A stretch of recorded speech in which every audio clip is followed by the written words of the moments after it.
السلام علیکم ورحمۃ اللہ وبرکاتہ۔ انشاءاللہ ہم آج کی اپنی مجلس کا آغاز کرتے ہیں۔ جیسے کہ ہمارے بیانات چل رہے ہیں سیرت نبی صلی اللہ علیہ وسلم کے تعلق سے اور آیات قرآنی کی روشنی میں اور احادیث نبوی صلی اللہ علیہ وسلم کی تعلیمات کے تحت، تو آج ہم سورہ بنی اسرائیل 17ویں جو سورت ہے اس کی آیت نمبر 80 اور 81 ہم پڑھیں گے انشاءاللہ، اور پھر مزید واقعات غزوات کے تعلق سے اور فتح مکہ کے تعلق سے بیان کی جائیں گی۔ اعوذ باللہ من الشیطان الرجیم، بسم اللہ الرحمن الرحیم، وقل ربی ادخلنی مدخل صدق واخرجنی مخرج صدق واجعل لی من لدنک سلطانا نصیرا، وقل جاء الحق وزحق الباطل إن الباطل كان زهوقا، وننزل من القرآن ما هو شفاء ورحمة للمؤمنين ولا يزيد الظالمين إلا خسارا، صدق الله مولانا العظيم وصدق رسوله النبي الكريم۔ اما بعد، جو آیات قرآنی آپ کے سامنے میں نے تلاوت کی 80، 81 اور 82 سورہ بنی اسرائیل سے 17ویں سورت ہے۔ اس میں اللہ رب العزت نے جو ہم کو ہدایات فرمائی ہے اور جو آیات قرآنی کا ترجمہ ہے وہ یہ ہے کہ اور کہو کہ اے میرے رب مجھ کو داخل کر، سچا داخل کرنا، اور مجھ کو نکال، سچا نکالنا، اور مجھ کو اپنے پاس سے مددگار قوت عطا کر، کہے کہ حق آیا اور باطل مٹ گیا، بے شک باطل مٹنے ہی والا تھا۔ اور ہم قرآن میں سے اتارتے ہیں جس میں شفا اور رحمت ہے ایمان والوں کے لیے، اور ظالموں کے لیے اس سے نقصان کے سوا اور کچھ نہیں بڑھتا۔ یعنی پیغمبر اسلام حضور احمد نبی کریم صلی اللہ علیہ وسلم کو عرب کے سردار بہت کچھ کہا کرتے، اور مگر اللہ کا فیصلہ تھا کہ آپ کو محمود کرے، یعنی یہ لوگ مذموم کہتے تھے، لیکن اللہ تعالیٰ کا فیصلہ یہ تھا کہ حضور احمد نبی کریم صلی اللہ علیہ وسلم کو محمود، جو آپ دعا پڑھتے ہیں اذان کے بعد روزانہ، تو اس میں محمود الذی اللهم رب هذه الدعوة التامة والصلاة القائمة آتي محمدا الوسيلة والفضيلة والدرجة الرفيعة وابعثه مقاما محمودا وعدته وارزقنا شفاعته يوم القيامة إنك لا تخلف الميعاد۔ اللہ تعالیٰ مقام محمود کے لیے کہ اللہ کے نبی صلی اللہ علیہ وسلم کو مقام تک، محمود کے مقام تک پہنچایا جائے، اس کے لیے اللہ کا منصوبہ یہ تھا کہ مدینے میں آپ کے لیے موافق حالات پیدا کیے جائیں اور مکے سے نکال کر آپ کو مدینے لایا جائے، یعنی ہجرت جو ہوئی ہے حضور احمد نبی کریم صلی اللہ علیہ وسلم کی، مدینے میں اسلام کا اقتدار قائم ہو، تبلیغی کوشش کے ذریعے مسلمانوں کی تعداد زیادہ سے زیادہ بڑھائی جائے، یہاں تک کہ وہ لوگ مکہ فتح کر لے۔ گزشتہ جو ہم نے شروع کیا ہے آپ کے سامنے واقعات جو بیان کرنے، وہ فتح مکہ کے تعلق سے آپ کو بیان کر رہے ہیں، اور بالآخر سارا عرب مسخر ہو جائے، اس طرح توحید کی پشت پر وہ طاقت جمع ہو جو مسلسل عمل کے ذریعے ساری دنیا سے شرک کا غلبہ ختم کر دے، یعنی ان تمام علاقوں میں جہاں پر بت پرستی عام تھی اور پوجا پاٹ ہوا کرتی تھی، الحمدللہ وہاں سے ہر قسم کی بت پرستی کو اللہ تعالیٰ نے وہاں سے اس کو مکمل طور پر اس کو ختم کر دیا گیا، اور وحدہ لا شریک توحید باری تعالیٰ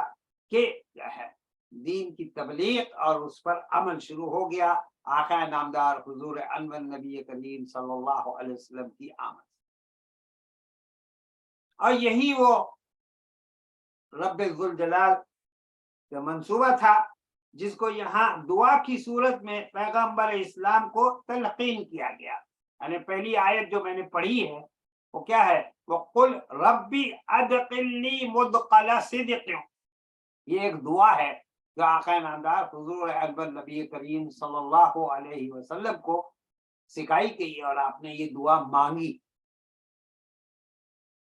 وَأَخْرِجْنِي مُخْرَجَ صِدْقٍ وَاجْعَلْ لِي مِن لَّدُنْكَ سُلْطَانًا نَصِيرًا. یہ جو دعا اللہ کے نبی صلی اللہ علیہ وسلم کو جو ہے آپ نے جو مانگی کہ اے رب ذوالجلال اللہ رب العزت وحدہ لا شریک، مجھ کو داخل کر، یعنی آقا نامدار حضور انور نبی کریم صلی اللہ علیہ وسلم کی آمد صلح حدیبیہ کے بعد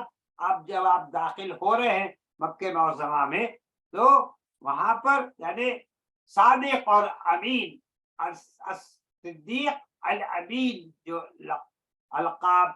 خود مکی کے رہنے والوں نے آقا نامدار حضور انور نبی کریم صلی اللہ علیہ وسلم کو دیے تھے. اور وہاں سے جب آپ کا کہیں پر بھی جانا ہوگا وہاں پر بھی الصادق الامین کے ساتھ. اور اللہ کی طرف سے ہر قسم کی قوت ہے اور ہر قسم کی مدد ہے. اور ہر وقت یاد رکھیے کہ باطل جو ہے وہ مٹ جائے گا اور حق کا پرچار ہوگا اور حق قائم رہے گا ہر وقت کے لیے. تو قرآن میں مجید خالص سچائی کا اعلان ہے، قرآن مجید. اور یہ خالص سچائی جب پیش کی جاتی ہے تو ان تمام لوگوں پر اس کے جو ہے زد پڑتی ہے، اس سے وہ پریشان ہونے لگتے ہیں، جو یا تو سچائی سے خالی ہو یا ملاوٹی سچائی لیے ہوئے ہو. جیسے آج کل کے معاملات ہیں کہ آپ دیکھیں گے کہ بہت سی جگہوں پر سچائی جو ہے وہ ایک ملاوٹ کا ذریعہ بن جاتی ہے. اب جو لوگ حقیقت پسند ہیں ان کے سامنے جب خالص سچائی آتی ہے تو وہ سچائی کو معیار بناتے ہیں، نہ کہ اپنی ذات کو وہ اپنے آپ کو سچائی پر ڈھال لیتے ہیں، نہ یہ کہ خود سچائی کو اپنے اوپر ڈھالنے لگے. اس طرح ان کی سنجیدگی اور حقیقت پسندی ان کے قرآن کو ان کے لیے رحمت بنا دیتی ہے. یعنی آیات قرآنی کی جو تلاوت یہ کر رہے ہیں تو وہ آیات قرآنی ان کے لیے ایک رحمت کا ذریعہ بن جاتے ہیں. اور پھر یہ جو آیات قرآنی آپ کے سامنے میں نے آج سورہ بنی اسرائیل سے پڑھی ہے، آیت نمبر 80، 81 اور 82، اس سلسلے میں کہ جو ہمارے اس وقت کے بیانات چل رہے ہیں اور واقعات سیرت النبی صلی اللہ علیہ وسلم سے اور آیات قرآنی کے ذریعے سے آپ کو بتائے جا رہے ہیں، تو گزشتہ جو ہمارا درس ہوا تھا اس میں ہم نے وہ واقعات بیان کیے تھے جو معرکہ مؤتہ اور اس کا سبب کیا تھا، اور لشکر کے عمرہ اور حضور انور نبی کریم صلی اللہ علیہ وآلہ وسلم کی وصیت اور اسلامی لشکر کی روانگی کے تعلق سے، پھر اسلامی لشکر کے آگے جو پیش رفت تھی، اور وہاں پر جو ہے وہاں مجلس شورا کے تعلق سے بتایا گیا تھا کہ دشمن کی طرف سے اسلامی لشکر کے لیے کیا پیش قدمی ہوئی تھی. جنگ کا جو آغاز ہوا تھا اور سپہ سالار کے ایک کے بعد دیگر شہادت جس کے تعلق سے آقا نامدار حضور انور نبی کریم صلی اللہ علیہ وسلم نے ہدایات جو ہے صحابہ کرام رضوان اللہ تعالی علیہم اجمعین کو عطا فرمائی تھی. اور جھنڈا اور اللہ کی تلواروں میں سے ایک تلوار کے ہاتھ میں، اور پھر اس کے بعد جو خاتمہ جنگ ہوا تھا، پھر اس کے بعد ہم نے فریقین کے مقتولین کے تعلق سے بیان کیا تھا اور اس معرکے کے اثرات کے تعلق سے، اور پھر سریہ ذات السلاسل کا بیان کیا گیا تھا، پھر سریہ قدرہ اس کا بیان ہوا تھا جو شعبان 8 ہجری میں ہوا تھا، اور پھر اس کے بعد فتح مکہ کے جو معاملات تھے اس سلسلے میں بیان کیا گیا تھا، اور وہاں پر حضور انور نبی کریم صلی اللہ علیہ وسلم نے مسجد نبوی میں صحابہ کرام رضوان اللہ تعالی علیہم اجمعین کے درمیان میں آپ نے جو دعا مانگی تھی اس کے تعلق سے بتایا گیا تھا۔ پھر تجدید صلح کے لیے ابو سفیان جو تھے حضور احمد نبی کریم صلی اللہ علیہ وسلم کے چچا، ان کی جو آمد ہوئی تھی مدینہ منورہ میں، اس کے تعلق سے آپ کو بتایا گیا تھا، اور غزوے کی تیاری اور اس کے تعلق سے جو کوششیں ہو رہی تھی اس سلسلے میں بیان کیا گیا تھا، اور پھر اسلامی لشکر کے مکہ معظمہ کی راہ میں کس طریقے سے وہ آگے بڑھتے جا رہے تھے، اور پھر اس میں یہ تمام واقعات مرز زہران میں اسلامی لشکر کا جو پڑاؤ ہوا تھا، وہاں پر شامیانے ڈالے گئے تھے، خیمے یا مارکی جس کو کہتے ہیں اس میں۔ پھر اس کے بعد آگے کے جو واقعات ہیں، اب جو ابو سفیان حضور احمد نبی کریم صلی اللہ علیہ وسلم کے جو چچا ان کی جو آمد ہے اس سلسلے میں وہ کس طریقے سے حضور انور نبی کریم صلی اللہ علیہ وسلم کے پاس حاضر ہوئے، تو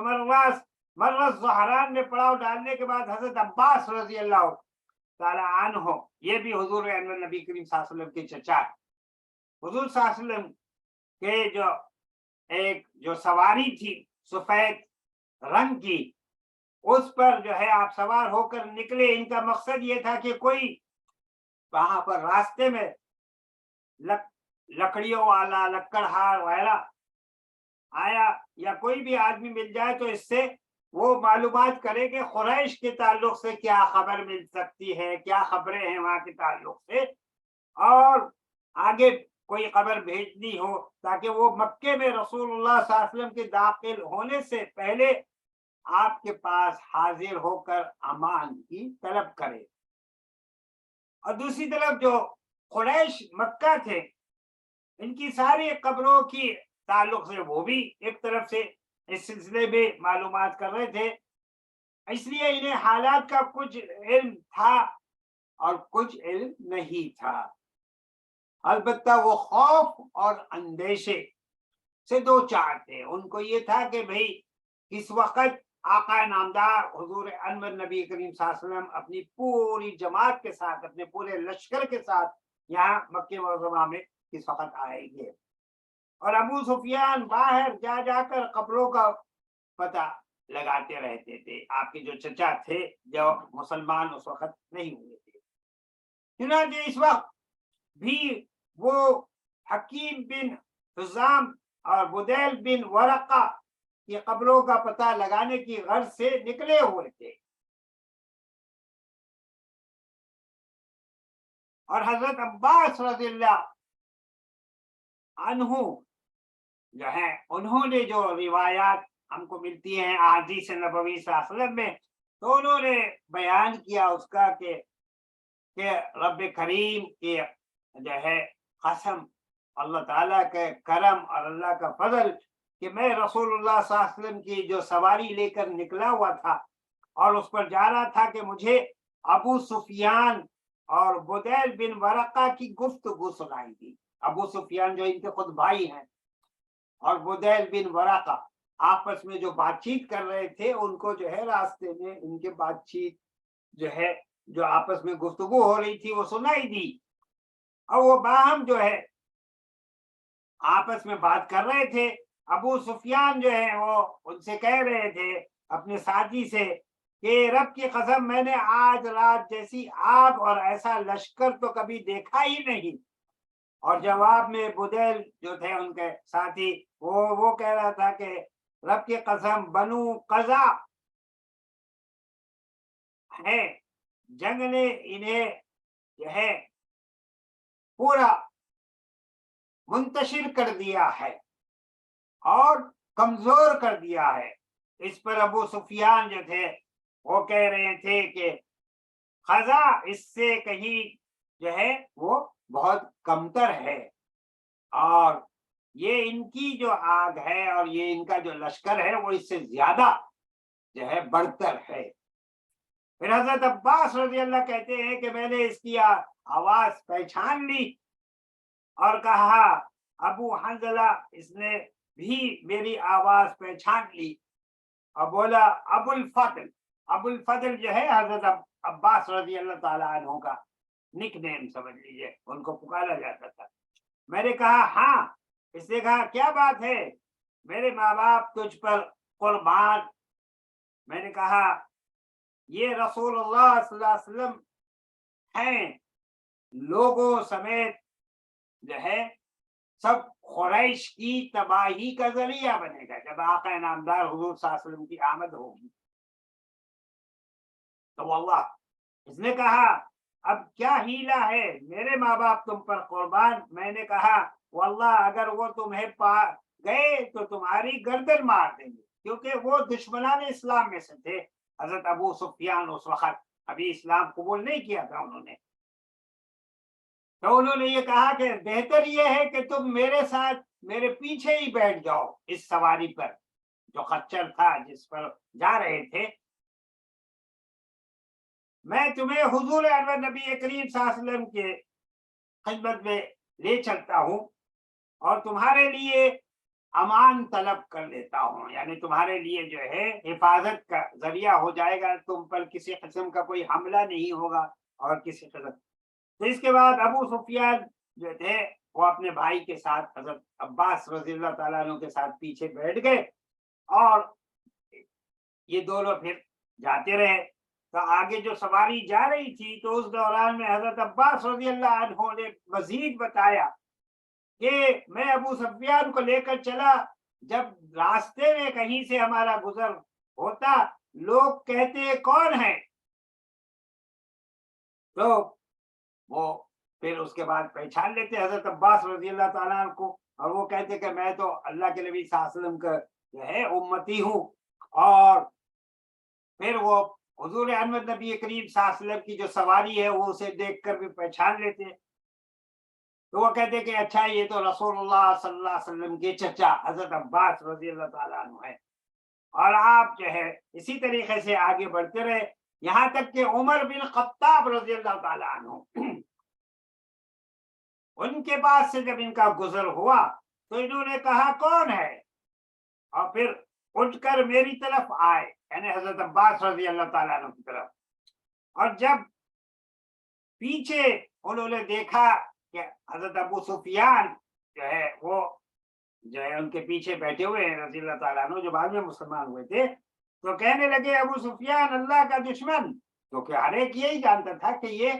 اللہ کے دشمن ہے۔ جیسے آپ حضرات کو اگر وہ واقعات یاد ہوں جنگ بدر کے وقت کے، تو آپ کو یہ یاد ہوگا کہ کس طریقے سے ابو سفیان جب مسلمان نہیں ہوئے تھے آپ کی چچا، تو وہ کس طریقے سے مشرکین کے ساتھ مسلمانوں کے خلاف جنگ میں ملوث تھے اور کیسے جو ہے اس میں حصہ لے رہے تھے۔ اور پھر انہوں نے حضرت عمر فاروق رضی اللہ تعالیٰ عنہ نے یہ کہا کہ اللہ کا دشمن، اللہ کی حمد ہے کہ اس نے بغیر عہد و پیمان کے تجھے ہمارے قابو میں کر دیا۔ اور انہوں نے کہا کہ ساری تعریف اللہ کے لیے ہے جس مولا کریم نے ہمارے اسلامی دشمن کو ہمارے پاس بغیر کسی کوشش کے ہمارے پاس بھیج دیا، ہمارے پاس آ گئی ہے۔ اس کے بعد وہ نکل کر رسول اللہ صلی اللہ علیہ وسلم کی طرف دوڑے اور جو ہے وہ تاکہ وہ حضور انور نبی کریم صلی اللہ علیہ وسلم کو اس بات کی اطلاع دے، اور پھر حضرت عباس رضی اللہ تعالیٰ عنہ بھی اپنی سواری پہ جو ہے آگے بڑھتے رہے، اور پھر وہ آگے بڑھ گئے، ان کی سواری جا رہی تھی، اور پھر انہوں نے وہاں سے جب سواری پہنچ گئی تو حضور انور نبی کریم صلی اللہ علیہ وسلم کے پاس وہاں گئے،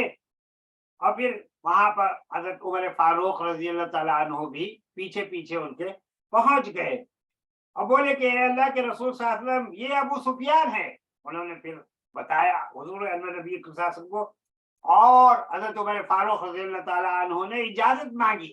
حضور انور نبی کریم صلی اللہ علیہ وسلم سے کہ آپ اگر مجھے اجازت دیجئے تو میں ان کی گردن مار دوں، میں ان کا جو ہے اسی وقت صفایا کر دوں کیونکہ یہ دشمن اسلام ہے۔ تو میں نے اسے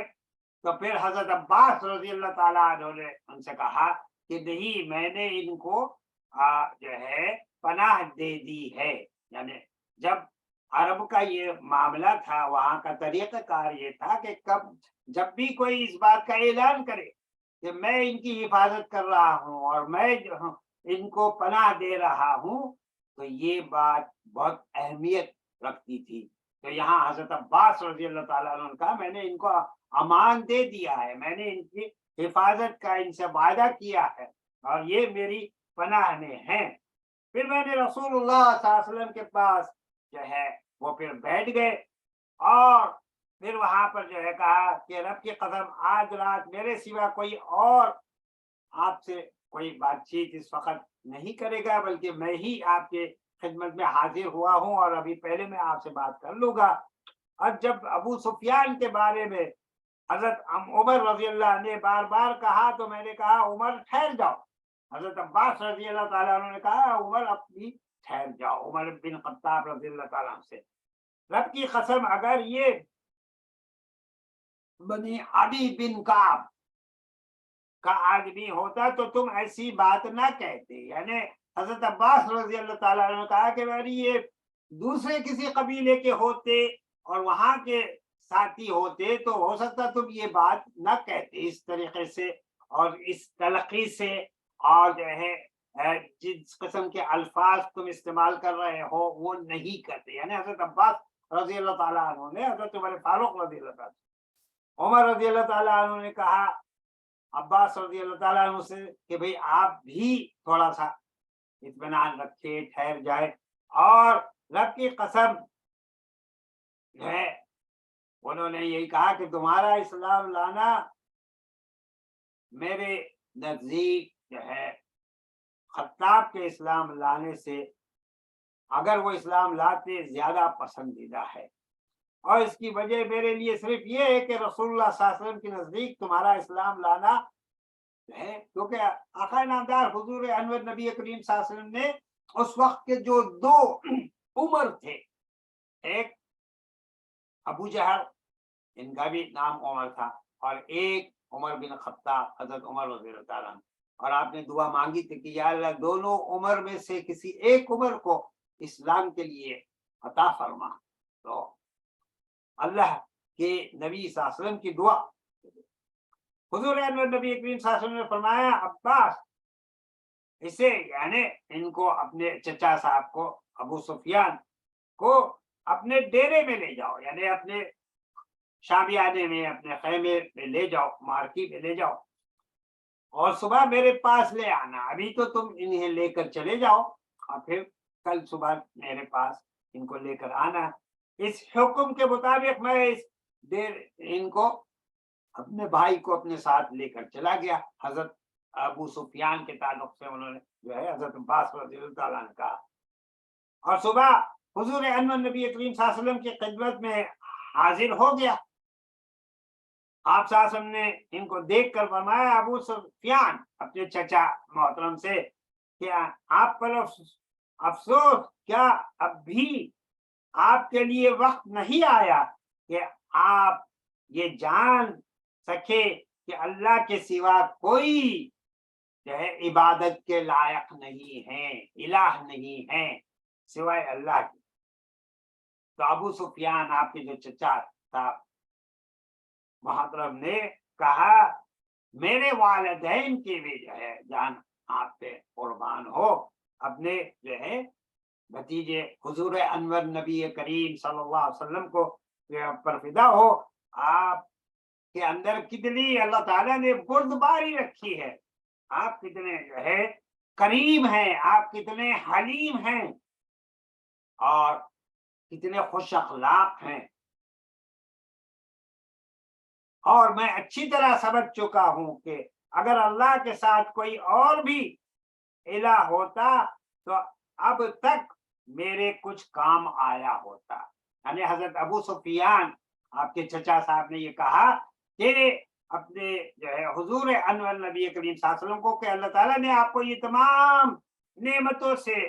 مالا مال فرمایا ہے کہ آپ بہت ہی کریم ہیں، بہت ہی حلیم ہیں، بہت بردبار ہیں اور آپ کے جو ہے اخلاق کریمانہ اور یہ تمام اور اس کے بعد انہوں نے اس بات کا اقرار کیا کہ میں جو بت پرستی میں مبتلا ہوں اور میں جن کی پوجا کر رہا ہوں، اگر یہ واقعی یہ لوگ جو ہے ان کی پوجا صحیح ہونی چاہیے ہوتی تو اس وقت کوئی نہ کوئی میری مدد تو کرتا۔ تو میں یہ جان چکا ہوں کہ سوائے اللہ کے اور کسی کی عبادت نہیں کی جائے گی، اور آپ جو کہہ رہے ہیں وہ صحیح ہے۔ تو آپ صلی اللہ علیہ وسلم نے فرمایا جو ہے میرے کچھ کام آیا ہوتا، جب انہوں نے کہا کہ بھئی میں نے جو وہ کیا، تو آپ نے یہی کہا کہ بھئی کیا تمہارے لیے اب بھی وقت نہیں آیا کہ تم یہ جان سکو کہ اللہ کا رسول ہوں؟ یعنی اب آپ جان چکے ہیں کہ میں اللہ کا بھیجا ہوا رسول ہوں، آخری رسول ہوں۔ اور پھر ابو سفیان جو آپ کے چچا، انہوں نے کہا میرے ماں باپ آپ پر فدا، آپ کس قدر حلیم، کس قدر کریم اور کس قدر صلہ رحمی کرنے والے ہیں۔ اس بات کے متعلق تو اب بھی دل میں کچھ نہ کچھ کھٹک ہے۔ اس پر حضرت عباس رضی اللہ تعالیٰ نے کہا ارے تم جو ہے ظاہر ہے ان کو بتایا گیا کہ بھئی اب آپ آئے ہوئے ہیں اور ایک دشمن کی طرف سے آپ یہاں پر ہیں، اور یہاں پر معاملات یہ ہے کہ ابھی جو بات کی جا رہی تھی آپ کے آنے کے اوپر کہ بھئی آپ کے جو ہے گردن اڑا دی جائے گی اور گردن مار دی جائے گی اور اس قسم کا جو ہے آپ کے ساتھ معاملہ ہوگا، لیکن الحمدللہ اس وقت جو آقا نامدار حضور انور نبی کریم صلی اللہ علیہ وسلم نے آپ کے سامنے دین کی تبلیغ کا پیغام پیش کیا ہے،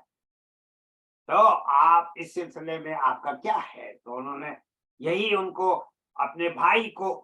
انہوں نے رائے دی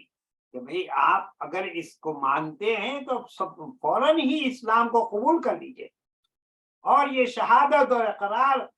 کر لیجئے کہ اللہ کے سوا کوئی لائق عبادت نہیں ہے اور محمد الرسول اللہ صلی اللہ علیہ وسلم اللہ کے رسول ہے۔ اس پر آپ کے جو چچا حضرت ابو سفیان رضی اللہ تعالیٰ عنہ نے اسلام قبول کر لیا اور حق کی شہادت دی، اشہد ان لا الہ الا اللہ و اشہد ان محمدن عبدہ و رسولہ۔ اور پھر تمام جو اسلامی معاملات ہیں، طریقہ زندگی ہے، اس طریقے سے آپ امت مسلمہ میں داخل ہو گئے، اللہ کے نبی صلی اللہ علیہ وسلم کی امت کا حصہ بن گئے۔ حضرت عباس رضی اللہ تعالیٰ عنہ نے کہا ہے اللہ کے رسول صلی اللہ علیہ وسلم اب ابو سفیان جو ہے آپ کے جو چچا بھی ہیں اعزاز پسند ہے ماشاءاللہ، ان کے لیے جو ہے یہ اب اسلام میں داخل ہو گئے ہیں، لہذا آپ ان کو کسی قسم کا جو بھی اعزاز دینا چاہتے ہیں دے دیجئے۔ آپ صلی اللہ علیہ وسلم نے فرمایا ٹھیک ہے، جو ابو سفیان کے گھر میں گھس جائے اسے امان ہے، یعنی آقا نامدار حضور صلی اللہ علیہ وسلم نے کہا کہ میرے چچا کے گھر میں جو بھی داخل ہو جائے گا، جب میں مکہ معظمہ میں اپنے لشکر کے ساتھ پہنچوں گا تو اس کے لیے امان ہے، اس کے لیے امن ہے، اور جو اپنا دروازہ بند کر لے گا، یعنی جب آقا نامدار حضور صلی اللہ علیہ وسلم کا لشکر اور آپ کی جماعت صحابہ کرام رضوان اللہ تعالی علیہم اجمعین کی مکہ معظمہ میں کعبۃ اللہ شریف کے قریب اور اس میں داخلہ ہوگا مکہ معظمہ میں، تو وہ اپنا دروازہ جو بند کر لے گا تو اس کے لیے بھی اللہ کے نبی صلی اللہ علیہ وسلم نے فرمایا اس کے لیے بھی امان ہے، اس کے لیے بھی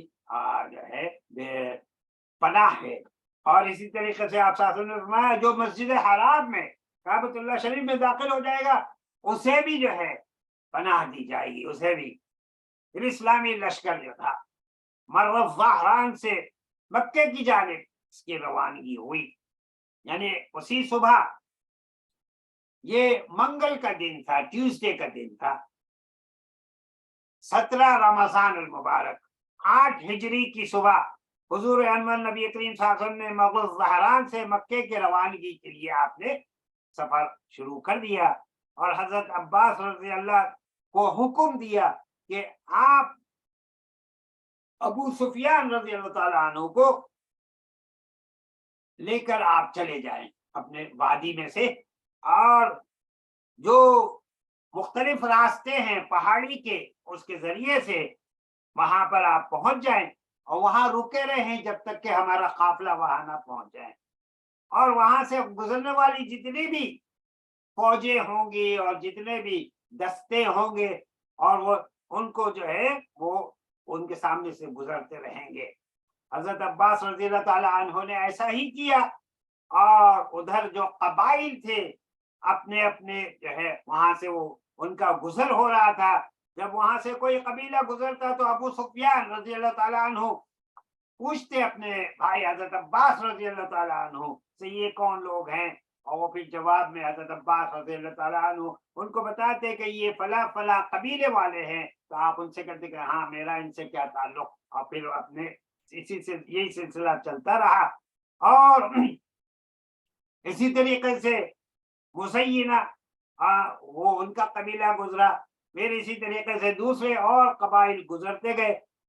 تو حضرت ابو سفیان جو ہے حضرت عباس رضی اللہ تعالیٰ عنہ سے یہی معلومات کرتے رہے کہ یہ کون کون سے قبیلے جا رہے ہیں، اور ان سے یہی کہا کہ ان سے میرا کیا واسطہ ہے، یہاں تک کہ آقا نامدار حضور انور نبی کریم صلی اللہ علیہ وسلم اپنے سبز دستے کے ساتھ گرین کلر کا جو ہے اس میں آپ اس لشکر کے ساتھ تشریف لائے، اور آپ صلی اللہ علیہ وسلم جو ہے اس میں مہاجرین اور انصار کے درمیان میں تھے، یعنی آپ کا گھیراؤ جو کیا ہوا تھا آپ کی حفاظت کے لیے بھی، اور آقا نامدار حضور انور نبی کریم صلی اللہ علیہ وسلم کے اطراف میں مہاجرین اور انصار کی پوری جماعت، اور بیچ میں جو ہے آقا نامدار حضور انور نبی کریم صلی اللہ علیہ وسلم تھے۔ یہاں انسانوں کے بجائے صرف لوہے کی بار دکھائی پڑ رہی تھی، کیونکہ ہر ایک کے ہاتھ میں تلواریں تھی، تو ایسا لگ رہا تھا کہ یہاں انسان نہیں، یہ سب کے سب جو ہے لوہے کی ایک تلوار جو آپ کو نظر آئے گی اوپر ہاتھوں میں ان کے، تو اس طریقے سے ایسا لگ رہا تھا ایک بار لگی ہوئی ہے لوہے کی، یعنی فینس جسے کہتے ہیں نا، یہ جو ہے میٹل فینس کی طرح۔ اور ابو سفیان جو تھے آپ کے جو رضی اللہ تعالیٰ عنہ، انہوں نے اسے دیکھ کر کہا سبحان اللہ، اور پھر انہوں نے اپنے بھائی سے کہا، عباس رضی اللہ تعالیٰ عنہ سے پوچھا کہ یہ کون لوگ ہیں، تو انہوں نے کہا یہ انصار اور مہاجرین کا قافلہ ہے جس کے درمیان میں آقا نامدار حضور انور نبی کریم صلی اللہ علیہ وسلم تشریف لا رہے۔ ابو سفیان رضی اللہ تعالیٰ عنہ نے کہا بھلا ان سے کون جنگ کر سکتا ہے، مہازارائی ان سے کون کر سکتا ہے، الحمدللہ اللہ تعالیٰ نے ان کو کتنی طاقت سے نوازا ہے اور جو ہے قوت سے نوازا ہے۔ اس کے بعد انہوں نے یہ کہا کہ ابو الفضل، کیونکہ حضرت عباس رضی اللہ تعالیٰ عنہ کا جو نام تھا ابو الفضل کے نام سے پکارا جاتا تھا، انہوں نے اپنے بھائی کو یہ کہا کہ آپ کے جو بھتیجے ہیں یعنی حضور انور نبی کریم صلی اللہ علیہ وسلم کی بادشاہت تو واللہ بڑی زبردست بادشاہت ہے، یعنی اللہ تعالیٰ نے آقا نامدار حضور انور نبی کریم صلی اللہ علیہ وسلم کو جو رتبہ اور جو مرتبہ امام الانبیاء اور آپ کو خاتم النبیین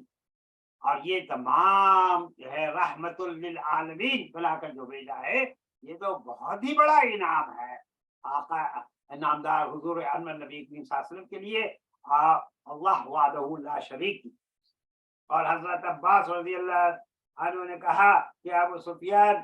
یہ نبوت ہے، یہی تو نبوت ہے، یہی تو رسالت ہے حضور انور نبی کریم صلی اللہ علیہ وسلم کی۔ اور ابو سفیان رضی اللہ تعالیٰ عنہ نے بھی کہا کہ ہاں ہم اس نبوت کو مانتے ہیں، ہم نے ایمان لایا ہے کہ حضور انور نبی کریم صلی اللہ علیہ وسلم آخری رسول ہے، اور اگر کسی کی عبادت ہو سکتی ہے کبھی تو اللہ وحدہ لا شریک کی عبادت۔ اس موقع پر ایک واقعہ اور پیش آیا، اس دوران میں انصار کے جو لوگ چل رہے تھے ان میں حضرت سعد بن عبادہ رضی اللہ عنہ کے پاس جو ہے ان کو جو جھنڈا دیا گیا تھا، ان کے ہاتھ میں جو جھنڈا تھا، تو وہ وہاں سے گزرے۔ حضرت ابو سفیان رضی اللہ تعالیٰ عنہ اور حضرت عباس رضی اللہ تعالیٰ عنہ جہاں پہاڑی پر کھڑے ہوئے سب دیکھ رہے تھے یہ تمام منظر، تو انہوں نے وہاں پر جو الفاظ وہ پکار رہے تھے، جو آپ کے چینٹنگ جسے کہتے ہیں نا، جب لوگ جو ہے زور زور سے جو ہے آوازیں لگا رہے ہوں، بتا رہے ہوں، تو وہ یہ پڑھ رہے تھے الیوم یوم الملحمہ، الیوم تستح حرما، حرما تھا، یعنی آج خوریزی اور مار دھاڑ کا دن ہے۔ انہوں نے جو کہا نا الیوم یوم الملحمہ، ایک ایسا دن ہے جس میں خون ریزی ہوگی، بہت خون بہایا جائے گا اور بہت مار دھاڑ ہوگی، اور آج حرمت جو ہے کعبۃ اللہ شریف کی وہ حلال کی جائے گی۔ تو آج اللہ نے قریش کی ذلت مقدر کر دی ہے۔ اس کے بعد جب وہاں حضور انور نبی کریم صلی اللہ علیہ وسلم کا وہاں سے گزر ہوا، تو ابو سفیان رضی اللہ تعالیٰ عنہ نے کہا، اے اللہ کے رسول صلی اللہ علیہ وسلم، آپ نے وہ بات نہیں سنی جو سعد رضی اللہ تعالیٰ عنہ جس کی پکار لگائے ہوئے تھے، جس کے زور زور سے جو الفاظ وہ دہرا رہے تھے، تو آپ صلی اللہ علیہ وسلم نے فرمایا کیا وہ الفاظ تھے سعد کے، کیا وہ کہہ رہے تھے؟ تو حضرت ابو سفیان رضی اللہ تعالیٰ عنہ نے یہ آپ کو بتایا کہ بھئی ان الفاظ کو وہ دہرا رہے تھے کہ آج خوریزی اور مار دھاڑ کا دن ہے، آج حرمت حلال کر لی جائے گی۔ یہ سن کر حضرت عثمان رضی اللہ تعالیٰ عنہ اور حضرت عبد الرحمن بن عوف رضی اللہ عنہما نے عرض کیا، یا رسول اللہ صلی اللہ علیہ وسلم، ہم کو اس بات کا خطرہ ہے کہ کہیں سعد ہے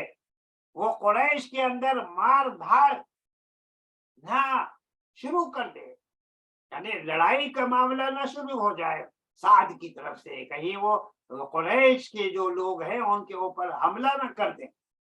حضور انور نبی کریم صلی اللہ علیہ وسلم نے فرمایا نہیں، بلکہ آج کا دن وہ دن ہے جس میں کعبے کی تعظیم پائی جائے گی، کعبۃ اللہ شریف کی تعظیم ہوگی، اور اس کی شہادت ہوگی، لوگ دیکھیں گے عظمت اللہ کے گھر کی، اور آج کا دن وہ دن ہے جس میں اللہ قریش کو عزت بخشے گا۔ اس کے بعد حضور انور نبی کریم صلی اللہ علیہ وسلم نے حضرت سعد رضی اللہ تعالیٰ عنہ کے پاس آدمی بھیج کر جو جھنڈا وہ ان کے ہاتھ میں تھا اور جس کے ساتھ ساتھ وہ اپنی یہ پکار جو ہے لگا رہے تھے، اور تو ان سے لے لیا، اور پھر ان کے صاحبزادے جو تھے حضرت سعد رضی اللہ تعالیٰ عنہ کے، قیس، قاف یا سین، ان کے حوالے یہ جھنڈا کر دیا گیا۔ یعنی جھنڈا حضرت سعد رضی اللہ تعالیٰ عنہ کے ہاتھ سے نہیں نکلا،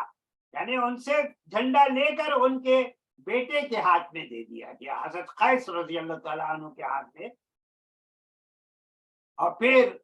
بعض جو روایات ہے اس میں یہ بھی آتا ہے کہ انہوں نے جو ہے یہ جھنڈا حضرت زبیر رضی اللہ تعالیٰ عنہ کے ہاتھ میں دے دیا۔ جب رسول اللہ صلی اللہ علیہ وسلم وہاں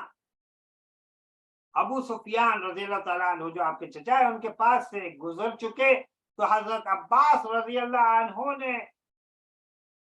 ان سے کہا اب دوڑ کر اپنی قوم کے پاس جاؤ۔ انہوں نے اپنے بھائی سے کہا، حضرت ابو سفیان رضی اللہ تعالیٰ عنہ سے، کہ اب وقت ہے کہ آپ دوڑ کر اپنے جو ہے علاقے کی طرف جائیں، اپنی قوم کی طرف جائیں، اور قریش کے جو لوگ ہیں ان کی طرف جائیں۔ اور پھر حضرت ابو سفیان رضی اللہ تعالیٰ عنہ تیزی سے مکہ معظمہ میں داخل ہو گئے، وہاں پہنچ گئے، اور انہوں نے نہایت ہی بلند آواز سے پکارا۔ طریقہ کار یہ تھا کہ جب بھی کسی کو کوئی اعلان کرنا ہوتا تو وہ پہاڑی کی چوٹی پر کھڑے ہو کر وہاں سے جو ہے آواز لگاتے، تو ہر ایک کو آواز پہنچتی، لوگ باہر آنے شروع ہو جاتے، ان کو معلوم ہو جاتا کہ کوئی خاص بات ہے اور یہاں پر وہ بتائی جا رہی ہے۔ تو اسی طریقے سے حضرت ابو سفیان رضی اللہ تعالیٰ عنہ نے بلند آواز کے ساتھ